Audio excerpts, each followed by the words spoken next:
ஏன் இந்த பிரச்சனை பாமகவில் வெடிக்கிறது? பாட்டாளி மக்கள் கட்சியினுடைய அடித்தட்டு என்பது வன்னியர் சங்கம். வன்னியர் சங்கம் 80 to 90 வன்னியர்களை ஒன்றிணைத்து ஒரு மிகப்பெரிய எழுச்சியான சக்தியாக மாற்றியவர் ராமசாமி படையாச்சி.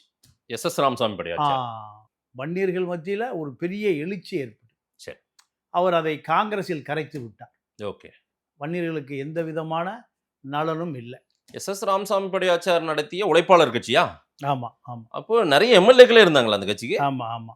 அப்போ நல்ல டாப்பா இருந்தது. ஆமா ஆமா. ஓகே. அது தனியாக நின்றிருந்தால் ஒரு பெரிய சக்தியா மாறி இருக்கும். ஓகே. ஆனா அவரு குறைந்த காலத்துல அதை காங்கிரஸில் இணைத்து விட்டார்.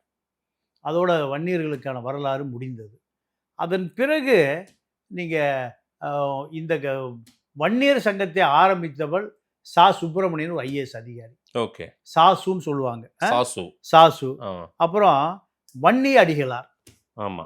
வன்னி அடிகளார், ஏகே நடராஜன், இப்படி ராமதாஸ், இன்னும் சிஎன்ஆர சொல்லணும், சிஎன் ராமமூர்த்தி.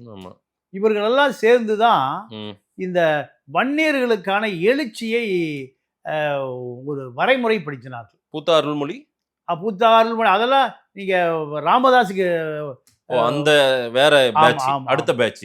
அதான் பூத்தா அருள்மொழி, பூத்தா அவருடைய தம்பி பூத்தா இளங்கோவன், இவர்களெல்லாம் இந்த வன்னியர் இயக்கத்துக்கு செய்த தியாகம் வளையளவு தியாகம், பெரிய தியாகம், பெரிய தியாகம். நீங்க இந்த வரலாறுலாம் சொன்னாதான் இந்த பிரச்சனையை ஆமா ஆமா ஆமா ஆமா. ஓகே.